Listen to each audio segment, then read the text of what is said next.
لەم ڤیددیۆیەدا حەوت نهێنی تواننەوەی چەوری ورگتان پێڵێم. ئەگەر ئەم ڤیددیۆیت بەدڵ بوو بیرە نەچێ لایکی بکەیت. ئەگەر لایکی ڤیددیۆکە بکەیت خەڵکی تریش ڤیددیۆکە بینێت و یارمەتی منەیە کە ڤیددیۆکە زۆرترین کەس سوودی لێ ببینێت. بۆیە بە قایمی ئەو لایک بەتنەوە داگن و یەک لایکی وەقۆتی ڤیددیۆکەم بۆ بکەن. ئەو خۆراکانی کە هی خۆیت و شێوازی خۆراک خواردنت یەکێکە لە گەورەترین فاکتەرەکان لە لانەچوون و نەتواننەوەی چەوری ورگت. زۆر کەسەیە لەوانەیە ڕێژیمیش بکە کەچی چەوری ورگی لا-نەچێت. ئەمەش هۆکارەکەی ئەوەیە کە ئەو خۆراکانی ئەیخۆنیان شێوازی خۆراک خواردنیان دروست نییە. بۆیە گەرەتەوێت چەوری ورگت لا بچێ سەرەتا بەم ڕێگانە دەست پێ بکە و ئەم ڕێگانە بگرە بەر بۆ باشترکردنی ئەو خۆراکانەی خۆیت و شێوازی خۆراک خواردنەکە. یەکەمین شتیش لێرەدا تەرکدانی شەکرە. شەکر و ئەنسۆلین دوو هۆکاری زۆر گرنگی نەڕۆشتنی چەوری ورگن. هۆکارەکەش ئەوەیە کە ئەنسۆلین دژی ئەو هۆرمۆنە ئیشەکات کە واکات چەوری ورگ بتوێتەوە. ئەو هۆرمۆنەش گرۆث هۆرمۆنە تۆزێکتر بۆتان باس دەکەم چۆن. باشترین ڕێگاش بۆ تەرکدانی شەکر و لابردنی چەوری ورگ پێڕەوکردنی دایەتی کیتۆیە. ئەگەر نازانین کیتۆ دایەت چۆنی پێڕۆکەی سێری ئەم ڤیددیۆیە بکە یاخود کلیک لەم لینکە بکە. هەنگاوی دووەم بریتیە لە نەخواردنی چەوری زیان بەخش و خواردنی چەوریە بە سوودەکان. لەمەش ئامان چییە؟ ئەوەیە کە چەوری خراپی جەستە ناسراو بە LDL کەم بکەینەوانێ و چەوری باش ناسراو بە HDL بەرز بکەینەوە. بۆ لەبەرەوەی سەرەتا پێش ئەوەی جەستەت چەوری ورگت بتوێنێتەوە پێویستەکات چەوری کۆمەڵی منتیقەی تر لا ببات. بۆ نمونە قۆڵەکان، ڕانەکان و چەوری ئۆرگانەکان بۆ منە چەوری جگەر و چەوری نەو مولولەکانی خوێن. ئەگەرەتەوێت چەوری جگەر چارەسەر بکەی سێری ئەم ڤیددیۆیە بکە یاخود کلیک لەم لینکە بکە. ئەمەش ئەگەر دیقەت بی زۆر کەس کە ڕێژیم مەکات دەموچاوی یەکەم جار زعیفە بێ. بۆ لەبەرەوەی جەستە لە ڕێگای مولولەکانی خوێنەوە ئەگا بە چەوریەکانی جەستەمان. چونکە دەموچاویش مولولەی خوێنی زۆرتیایی یەکەم شوێن ئەو زعیفە بێت. ورگیشمان بە پێچەوانەی دەموچاومانەوە مولولەکانی خوێنی باریکن و جەستە بە ئاسانی دەسی پێیان ناگات. بۆیە جەستە پەنابا بۆ چەوری شوێنەکانی تر پێشەوەی بێتە سەر چەوری ورگمان. بۆ ئەوی تو یارمەتی جەستە بی زوو بگا بە چەوری ورگ پێویست دەکات چەوری باش بخۆیت و چەوری خراپ لە جەستەدا کەم بکەیتەوانێ. تۆزێکی تر پێتان ئەڵێم چۆنی و یارمەتی جەستەتان بن بە ئاسانترین شێوە بگا بە چەوری ورگتان. هەنگاوی سێم لە تەنزیمکردنی خۆراک خواردن بریتیە لە تەنزیمکردنی کاتی خۆراک خواردنەکە یاخود شێوازی خۆراک خواردنەکە. ئەمیش لە ڕێگای ئینتەرمیتەنت فاستینگەوە بێت. لەبەر ئەوەی لێکۆڵینەوەکان سەلماندویانە کە ئینتەرمیتەنت فاستین بە شێوەیەکی بەرچاو ئەو هۆرمۆنە بەرزەکاتەوانێ کە چەوریە توێنێتەوە. ئەو هۆرمۆنش چییە؟ گرۆث هۆرمۆنە. هەتاوەکو گرۆث هۆرمۆن بەرزتر بێت چەوری جەستە باشترە توێتەوە و زیاترە توێتەوانێ. لەم ڤیددیۆیەدا باسم کردو ئینتەرمیتەنت فاستینگ چۆن بکرێت. کلیک لەم لینکە بکە بۆی بچیتە سەر ڤیددیۆکە. دڵنیا بە کە بەبێ وەرزشکردن چەوری ورگ ناتوانی لابەری. ئەمیش لەبەر دوو هۆکار. یەکەمیان وەرزش یارمەتی دەرە بە هەمان شێوەی فاستینگ لە بەرزکردنەوەی گرۆث هۆرمۆن. وتمان گرۆث هۆرمۆنیش ئەو هۆرمۆنەیە کە چەوریە توێنێتەوە. هەروەها بۆشم باس کردن کە مولولەکانی خوێنی منتیقەی ورگمان باریک و پچکۆلن و تەوژمەکان تایە خاوە بۆیە جەستە دەسی پێی ناگات. وەرزشکردن یارمەتیمانەیە ئەم مولولانە بکەینەوە و ڕقەمەکانیان زیاد بکەین و تەوژمی خوێن لێ و زۆر بکەین وا بکەین یارمەتی جەستەمان بین دەسی بگا بوو ناوچێت. بۆیە بەبێ وەرزشکردن زۆر قورسە چەوری ورگ بتوێتەوانێ. بەڵام لەوانەیە بپرسی چ وەرزشێک باشە بیکەین. بێگومان وەرزش بەعام خۆی زۆر باشە.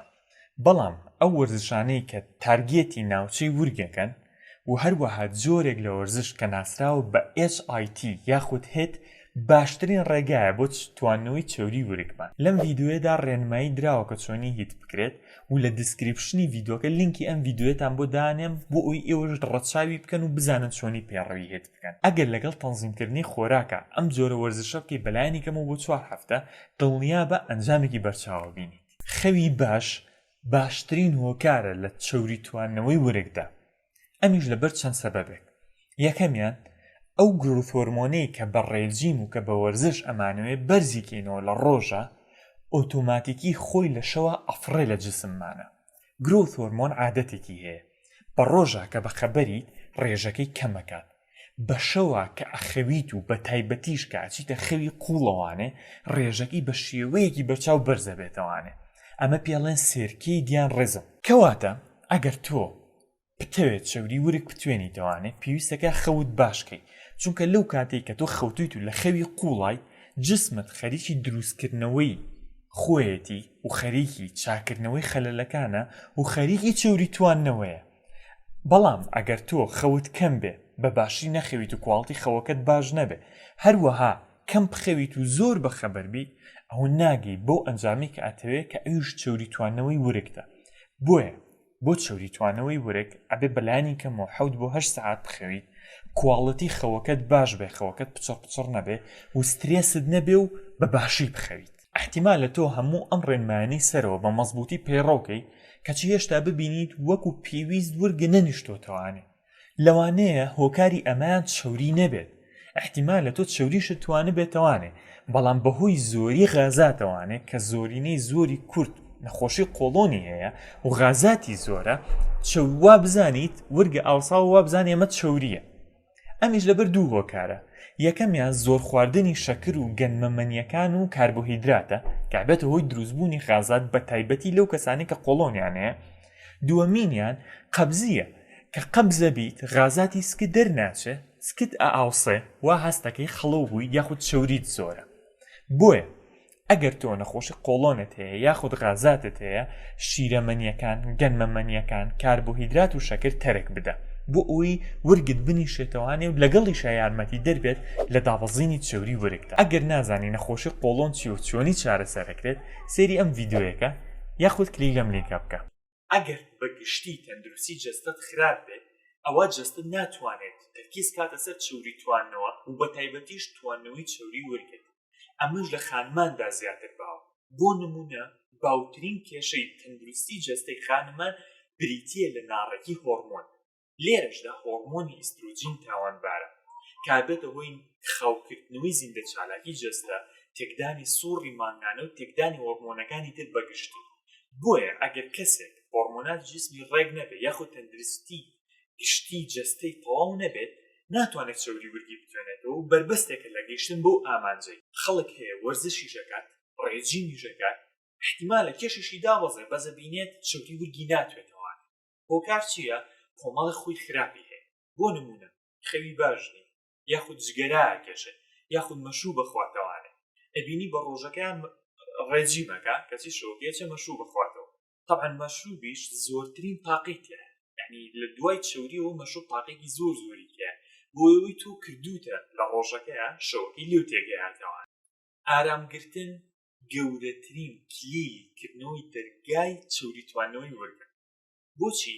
لەبەرەوەی تواننەوەی چەوری وەرەک کاتی ئەمێ بە ڕۆژ و بە دوان بە هەفتە و بەسیان نابێت. لە دوای پێڕۆکردنی هەموو ئەو ڕێگەیانەی تر کە باسم کرد پێویستەکە BMI شت بێتە ژێر 24وانێ. سێری ئەم ڤیدیۆیە کە بۆ ئەوی BMI خۆت حساب بکەیت کلیک لەم لینکە بکە بۆی بچیتە سەر ڤیدیۆکە. کاتە BMI هاتە ژێر 24ەوە ئەنجا جەستە دەتوانێت بگا بە چەوری وەرگێت. بۆیە ئەگەر تۆ BMI بەرز بێ واتە چەوری زۆرت هەیە، پێویستت بە کات هەیە و بە بەردەوامی هەیە و بە پێڕۆکردنی هەموو ئەم ڕێنمایانە هەیە بەلایانی کەمەوە بۆ 6 بۆ 9 مانگ بۆ ئەوی بتوانی چەوری ورگت بتوێنیتەوە. لە زۆر شوێنە باسی ئەوە کراوە کە فڵان شت بخۆ بۆ چەوری ورگ تواننەوە، فڵان دەرمان بەکاربێنە زۆر باشە بۆ چەوری ورگ یا فڵان شت بکە. بەڵام زۆرینەی زۆری ئەمانە ڕاز نین. ئەمانەی کە من بۆم باس کردن هەمووی پشبەستووە بە زانست، بە توێژینەوە و بە چەندها ئەکسپریەنسی کەسانی تر. بۆیە تکاتان یەکەم پارە لە شتی پڕپوچە سەرف مەکەن و ئەم ڕێنمایانە قەدر الئیمکان پێڕۆ بکەن و ئارامتان هەبێ دڵنیابن ئەگەن بۆی کاتان هەیە. ئەگەر سوودتان لەم ڤیدیۆی بینی سەبسکرایبی کەناڵەکەم بکەن بۆ ئەوی ڤیدیۆکانی داهاتووتان لەبیست نەچێت و بیریشتان نەچێت لایکی ڤیدیۆ